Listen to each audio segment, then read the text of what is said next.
પાલનપુરના વ્યસ્ત હનુમાન ટેકરી સર્કલ પર લાખોના ખર્ચે લગાવવામાં આવેલા નવા ટ્રાફિક સિગ્નલ એક સપ્તાહ બાદ પણ શરૂ નથી થયા, જેના કારણે સ્થાનિક લોકોમાં રોષ જોવા મળી રહ્યો છે। અગાઉ અરોમા સર્કલ પર પણ આ પ્રયોગ નિષ્ફળ રહ્યા હતા, ત્યારે હવે શું છે આ સમગ્ર મામલો, જોઈએ આ ખાસ રિપોર્ટમાં।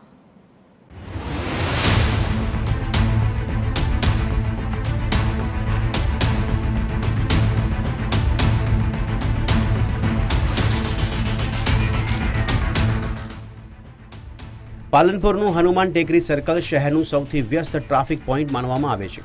દિલ્હી કંડલા નેશનલ હાઈવે સાથે જોડાયેલા આ સર્કલ પર દિવસભર વાહનોની ભારે અવરજવર રહે છે। લાંબા સમયથી અહીં ટ્રાફિક જામ અને અકસ્માતોના જોખમને લઈને સ્થાનિકો ઉકેલની માંગ કરી રહ્યા હતા। આ વચ્ચે એક સપ્તાહ પહેલાં લાખો રૂપિયાના ખર્ચે અહીં નવા ટ્રાફિક સિગ્નલ લગાવવામાં આવ્યા। દાવો હતો કે ટ્રાફિક વ્યવસ્થા સુધરશે, પરંતુ સપ્તાહ વીતી જવા છતાં સિગ્નલ હજુ સુધી શરૂ થયા નથી। પરિણામે ટ્રાફિકની સ્થિતિ યથાવત છે અને વાહન ચાલકો પોતાની રીતે અવરજવર કરી રહ્યા છે। ચાલુ કરવાની માંગ કરશું અમે, કારણ કે બહુ લોકોની જીવ ગયેલા છે, એક્સિડન્ટ થયેલા છે, ટ્રાફિક સમસ્યા બહુ થઈ ગઈ છે। એરોમા સર્કલથી લઈને હનુમાન ટેકરી સુધી ઘણાક લોકો સ્કૂલ જતા હોય, બાળકો ઘણાક લોકો હોસ્પિટલ કે અથવા ઓફિસ જતા હોય, એમને લેટ થાય છે।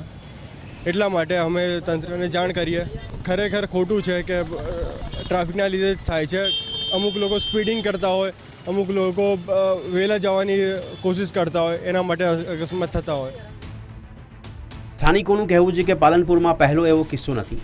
અગાઉ એરોમા સર્કલ પર પણ અનેક વખત ટ્રાફિક સિગ્નલ લગાવવામાં આવ્યા હતા, પરંતુ થોડા સમય બાદ તે બંધ થઈ જતા લાખો રૂપિયાનો ખર્ચ વ્યર્થ ગયો હતો। હવે હનુમાન ટેકરી સર્કલ પર પણ એ સ્થિતિ સર્જાવાની ભીતિ વ્યક્ત થઈ રહી છે। લોકોનું કહેવું છે કે ટ્રાફિક પોલીસની વ્યવસ્થા મજબૂત કરવા અને દબાણો દૂર કરવા તંત્ર વારંવાર સિગ્નલના પ્રયોગો કરી રહ્યું છે। ત્યારે હવે જોવાનું એ રહેશે કે નેશનલ હાઈવે ઓથોરિટી અને પોલીસ તંત્ર આ સિગ્નલ ક્યારે શરૂ કરે છે કે પછી ફરી એકવાર લાખો રૂપિયાનો ખર્ચ માત્ર કાગળ ઉપર જ સીમિત રહી જશે। પાલનપુરની અંદર એરોમા સર્કલ હોય, સંજય ચોક અને હવે હનુમાન ટેકરી આ ટ્રાફિક સિગ્નલો લગાવીને ફક્ત ખર્ચાઓ જ ઉધારવામાં આવે છે અને આજ સુધી ક્યાંય પણ ચાલુ કરવામાં નથી આવતા। ક્યારેક લાઇટો ચાલુ કરીને બંધ કરી દેવામાં આવે છે। ફક્ત લાગે છે કે લોકોને જેમ એરોમા સર્કલ પણ આંદોલન કર્યું અને લગાવી અને એનો ઉપયોગ નથી કરતા, અને ફક્ત ટ્રાફિકની સમસ્યા માટે આ એક સમાધાન નથી। ટ્રાફિકની સમસ્યા હલ કરવી હોય તો ટ્રાફિક અધિકારી, આરટીઓ અધિકારી અથવા જે પણ હાઈવે ઓથોરિટી કે નગરપાલિકા આ બધા ભેગા મળી અને જે પણ દબાણો છે આસપાસના દૂર કરવા જોઈએ। સ્થાનિકોની માંગ સ્પષ્ટ છે। સિગ્નલ લગાવ્યા છે તો તેને તાત્કાલિક કાર્યરત કરવામાં આવે, નહીં તો ફરી એકવાર લાખો રૂપિયાનો ખર્ચ માત્ર દેખાવ પૂરતો જ રહી જશે।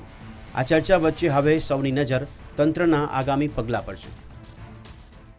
બનાસકાંઠા જિલ્લાના મુખ્ય મથક પાલનપુરમાં વર્ષોથી એક જ લોકોની માંગ છે કે ટ્રાફિકથી મુક્તિ મળે, પણ આ મુક્તિ હવે ક્યારે મળશે તે સૌથી મોટો સવાલ છે।